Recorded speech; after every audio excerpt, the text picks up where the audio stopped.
My guy Max, the man, the myth, the legend, straight from Vermont, man. What's up? Give an intro. Let everybody know who you are, what you do. My name is Max Grudzinski. I'm a former professional photographer, still in the game, reconcentrating recently on farming up in Vermont. It's been a journey, but that's where I've been. Okay. And what is your educational background with photography? You went to school for I went to school for fine art, fine art. and then luckily had a few professors that kind of took me under their wing. I was shooting large format photography, which is like curtain over your head, and kind of got into the tactile nature of it, and it started like really resonating with me at that point. Yeah, so studied it, started on film, and then kind of came up in the digital era. When you graduated from university, did you become a photographer at that moment, or did you do other things? I know you did some cabinet making and some other things with your hand. When did you say like, all right, let me make a real push at photography? I think it. So yeah, I came out of school and was more materials based and construction based. So I did construction all through college, and then kind of fine art and construction met nicely at furniture building. It was just kind of this nice place. And so I started building super high end furniture for a number of years. And then it was like the wear and tear on the body was real, just like cuts on my hands, stitches. And I kind of looked at the art space and what my skill set was. And it was a lot of things were kind of coming up, right? Like it was a dawn of social media. Every story had an image. And I just, and I don't mean to knock anyone, but like it was a struggle for my friends who were painting and who were printmaking and sculpture, whereas my friends that were photographers a couple years ahead were making money. So I kind of hyper focused into the photography realm, and didn't look back for 10 years. Okay, that's good. And we met probably 2013, 2014 when I started photography just through Instagram and Insta Meets being very popular and just kind of social media and all of Did that. we meet at there, or did we meet at like Maestro Illuminata? We met on social media first. We met on social media first. It was probably like a pretense of spring or some type of large Insta walk. We met there, and then you later got the job at Illuminata Maestro. Okay. Yeah. I wasn't sure. And when you started, like I said, when we met through the Insta Meet, but then we really started spending a lot of time with each other when you started working at Illuminata Photo as a wedding photographer. When was wedding photography introduced to you? I think, after college, my friends started getting engaged. And I mean, as in the fashion industry, there's a high bar to entry, right? You got to have gear, you got to have sometimes agents, you got to have representation, you got to have a portfolio. Whereas, my friends I'd go do an engagement shoot, get their wedding, and then that venue would hire me for another wedding. So it was kind of this like, you could have a backpack, 2 light stands, and go out and make good money. So for me, it was low barrier to entry and just sort of like becoming a product of my surroundings. Now I have higher thoughts on it, but at that point, that's kind of the entry point, was just friends getting engaged. So now that you're shooting your friends' weddings and engagement sessions, did you have to change your skill set? Did you have to learn Flash? Because you said you were doing more film and large format. How did you learn those skills of, like gelling flashes and strobes and all of that for a reception? I started shooting for like 2 larger, like there's like big, like the pros, George Street type companies, and they would pair you up with main photographers. And then I was managing that other company with like 40 plus photographers in it, and they all shot weddings. So I was second shooting for them, second shooting for, these bigger like national companies. And just by way of gleaning off people, sponging off people. I mean, I remember I had a guy who was incredible, who just, how I set my flashes up, taught me kind of that like box on a dance floor, and it changed changed everything. So I think just like by gleaning, being around, becoming a sponge, kind of picking, and even just looking at the back of people's cameras and being like, I like that look, versus like, I can't stand that look. Like, the muddy, muddled, slow shutter with all the ambient light just like bleeding in on it. So I just kind of like started cherry picking people that I was being paired up with and their work. Did you ever have an official mentor, like somebody who took you under their wing and you would meet periodically or talk a lot? Because I have a mentor. My mentor is Josh Dehoney. Like, we used to actually have phone calls go to his house, learn stuff, and he really took a liking to me. Did you have anybody that had that part in your career?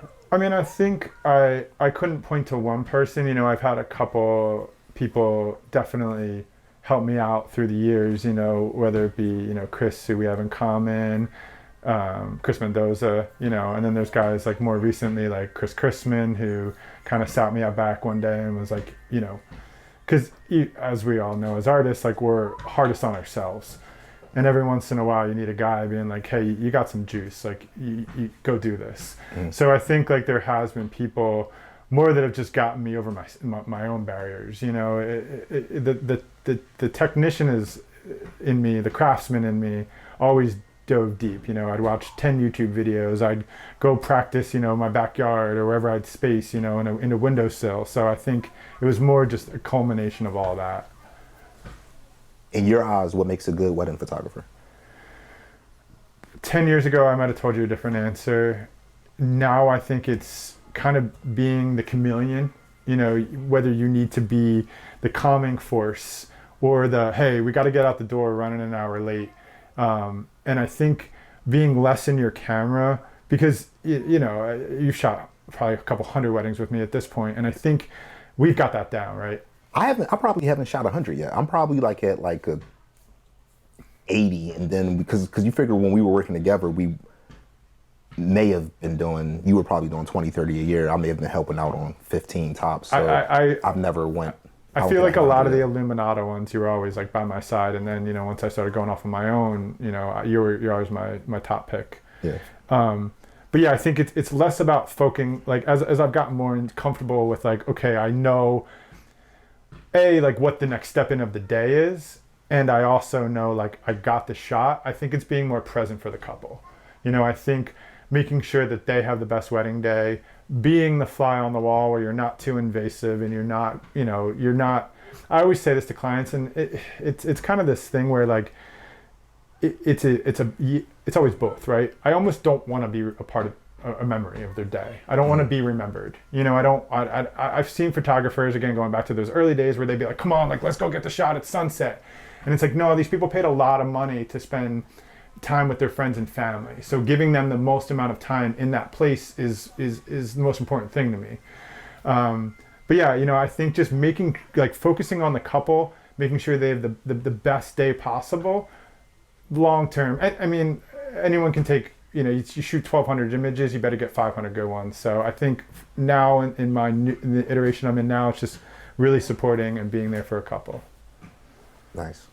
And in those early days of us working together, like I learned so much from you. One, that there's always a shot to take. Like there'll be times where we be dead tired, exhausted, and you'll be like, yo, go ahead and get something to eat, take a break, and you're still out there finding a image, and you would come show me like, look at the shot I just got. And it was just because you kept shooting, and you caught some kid on the dance floor having a moment, or you caught somebody in the corner and got a nice portrait of them. Like, you are one of the hardest working people I've ever worked with. And it was always like a feeling of pride when I shot with you, like, don't let Max outwork me. You know what I mean? Because, like, you know, we would compare images, and I'm just like, damn, Max did something crazy with the flash. And I was like, all right, I got to try to outdo him and set this up and set that up. So it was more of a challenge to get the oohs and ahs from you than it was for me for the couple. I'm just like, I know they're going to love it. But if I can get Max to be like, oh, man, that's a damn good shot. How'd you do that? Or that was cool. So where did you get that work ethic with the camera? Because that's a very particular thing everybody doesn't have. I mean, I think it bleeds into everything, you know, like it's the work ethic's always been in me. You know, I've been working since I was 14. I don't know if it's something to prove. I don't know if it's just built in me, but it's funny, I talk with friends about it. Like, I've always been a trench guy, you know, like I'm always in the trench. You know, I as soon as I start to get out of it, I get a little nervous. I don't know where I am, you know. And I think, you know, it'd be applied to farming. You know what I mean? Like, farming is just being meticulous, being out there every day, being in it, keeping your eyes on it. And I think it's the same for photography. You know, I think you go to these venues and it's like, okay, the crudité goes here, the hors d'oeuvres go here, the wedding cake goes here, blah, blah, blah, blah, blah, you're out. And then you look at the walls of the venue and it's all the same shots. And I think there's like this kind of this challenge. You saw it in Philly. Like, how many shots have you seen of like Ray Street Pier and like all these things where it's like these like Pinterest, I have this love-hate thing with Pinterest where it's like, is it inspiration or is it regurgitation? And I think for me, it's always been like, how can I use this space, this venue? How can I give this couple something that they've maybe never seen before, and maybe give this venue something that they've never seen before? So I think it's always like sort of, it's a challenge. Photography is an individual endeavor, so it's always trying to take like, it's always kind of out, like beating yourself. You know what I mean? Like taking a better shot than you took last time at this venue. So maybe that's part of it. And also, I like the fact that you're one of the few photographers I know that carries a camera every day, and you see beautiful pictures, when you're waking up in the morning farming, when you're, when you ski, when you are just walking to get coffee in the city. And that's something I don't have. Like, if I'm not intentionally picking up my camera, I'm not just running around taking photos, and I'm trying to get better with that. Where did that come from? It's interesting. I've been asked that question before in a similar setting, and I had to think about it. But when I was young, I got a digital camera, and I took a picture of like everything I did for like those next 3 days, and I realized like it's more of like I call myself a digital hoarder now. You know what I mean? Like, I still have the memory cards from my 5-megapixel flip phones. I still have every image off of them. Wow. And I think it's like this documentary, like keeper of memories. Like, I shot in the part of Philly I lived in for 10 years, and I have pictures of buildings, images, and people that are no longer there. And like you'll see them float through social media, or my friends use them in portfolios of like, hey, look what we did. And I mean, in terms of like the real estate portfolios, of, hey, look what we did over the past 10 years. And like you look at pictures over time, you look at these books on your shelves, you know what I mean? Like I just picked up the Annie Leibovitz one, like Arnold Schwarzenegger's never going to look like that again, you know what I mean? And I think it's like capturing these moments in time is important to me. I don't know why. I haven't dug any deeper, but I probably should. No, that's great explanation. And you also shoot a lot of other things. When you were here in Philly, you started to really venture into like commercial work very heavy. So what's your thoughts on shooting multiple genres, and what was your transition to commercial? Did you like that better than the weddings? Do you prefer weddings, or do you just look at yourself as a photographer and you can shoot anything? I mean, being pigeonholed or kind of doing the same thing every day has always been something I wasn't interested in. Like, that's part one of it.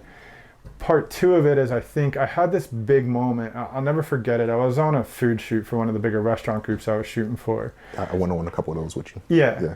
And I'd spent the morning like crafting these like perfect shots of like their food. I had a flash outside the windows of the restaurant, like everything was like placed perfectly. And then I finished that, and then I went into the kitchen, no lights, no nothing, just getting the guys on the line, like on the flame, broiling, in the fire. And I was so much more energized by that. And I realized that there was something about this like stilted reality that, and no knocks on anyone's game, you know what I mean? I know there's like, you got to sell stuff, you got to make it look right, but there was something I that came to me that day where it's like, I actually don't like the perfected nature of a product photo. I like the dirty, greasy grill, real, like, again, I'm a trench guy, you know what I mean? That's interesting. And so you got, from what I mean, photography is a lifelong journey. Totally. You've been doing this way longer than me. You've been doing it for a very long time. Now, me looking at you, I'm like, oh man, Max is out of photography. Do you look at it as you're out of photography now, or do you look at it as I'm just taking a break, I'm just doing something else, and I'll come back at some point because you're a full-time farmer in Vermont? I mean, I think it was this thing where, I sat in a bar with some friends, like right when the pandemic hit, and I had basically almost 2 years of work canceled in 3 days. I had weddings lined up, I had shoots lined up, and I had all this work lined up and a good amount of money. And it sort of just like slipped through my hands. It got canceled, and it happened to everyone, And at first I kind of personalized it, and then realized like, oh, this is happening to everyone in every industry, in every sector. And I think there's a word we throw around up, in the farming, like this resilience, like this idea of like, having something that is like sustained long term. And now I'm on this sort of new journey where I want to come back to it, but I mean, good friends in Vermont, but one in particular who lives on between like $15,000 and $20,000 a year. I mean, like full stop. Yeah. And now what I'd kind of like to do is, live in that way and kind of turn the photography back on in a couple years. And, this came to me probably too late in life, but like almost start running your life like a business. You know what I mean? Like when we were doing well for ourselves in Philly as photographers, but you're spending close to that to live, you're not capturing that margin. Whereas like if you can live, grow your own food, live off the land, fill in those gaps and then make a big salary, then you're capturing all that margin. I think that's sort of like what I'm gunning towards now. It's a 5-10 year journey in my head. It's like live low, keep the cost of living down, but maybe start to turn, that back on, and then you're living good. And when you turn that back on, are you turning on the commercial, the weddings, you're turning on everything? Just hire me to take your photos. You ready to go back? Totally. I mean, I think that one of the big things that hit me when I moved up there is just the volume isn't there. You can walk into Philly and you and I could book, 10 gigs a week if we wanted to, if we pushed hard. Up there, there's just not the volume of people doing that. There's not those restaurant groups. There's not that energy. So it's a little bit few and far between up there, which makes you kind of work harder for it. But, I've been up there for 3 years now, and I'm starting to kind of hit the slipstream, and the snowball starting to form up there kind of naturally, which feels good. What advice do you have for a new photographer starting out or somebody who's later in their career? I mean, I think the thing is, I know it happens to me all the time. And going kind of back to that Pinterest thing or that social media thing, or I think we kind of get stuck in these looks a lot, right? Or you have to do this to get to that. And I think for me, like follow those those gut feelings, like don't feel like your work has to look like someone else's. Don't do something because, and I know I said I learned on YouTube and then, so I'm kind of contradicting myself, but in a way, follow your gut, because like I know you've said it to me and a couple other more guys that are more in the commercial spaces, like I don't know how you keep doing weddings. And it's like, well, to me, weddings are an immense amount of trust, right? These people have spent all this money, they've been dreaming about this day probably since they were a kid, and it's your job to deliver on it. And I think one of these things that I use is almost like a sales tactic, but like you and I have walked into weddings, right? And there's like the photo on a table of like grandma, aunt, uncle. Yeah, it's priceless. And you realize like at some point your picture's going to be on there, on that table, next to the ones from the 50s, the 40s, the 30s, the 20s. It's that piece of it. And also like another kind of, sales tactic I'll use sometimes if I'm feeling tough in a meeting is, the cake's going to be gone. I think Chris used to say this. The cake's going to be gone. The champagne's going to be drank. The flower's going to be dead. Your pictures are going to make it out. Your pictures are the only thing they have coming out of that day. And I think it comes with an immense amount of responsibility and trust, And I think like leaning into those things that feel good, and if, unfortunately, I don't know if it was a moral compass, but like being on fashion shoots, and seeing some of the digital retouching being done, you know what I mean? It didn't feel good, kind of like, you keeping these beauty standards up and like watching veins get photoshopped out of people's arms and like blemishes and stuff, it kind of perpetuates this like idea of perfection that I'm now seeing like teenagers do, with Facetune apps. And I would just say kind of follow your gut and follow what feels right. That's your advice. That's my advice. Thanks a lot for chatting, man. Appreciate you. Man. Appreciate you. Always a pleasure, man.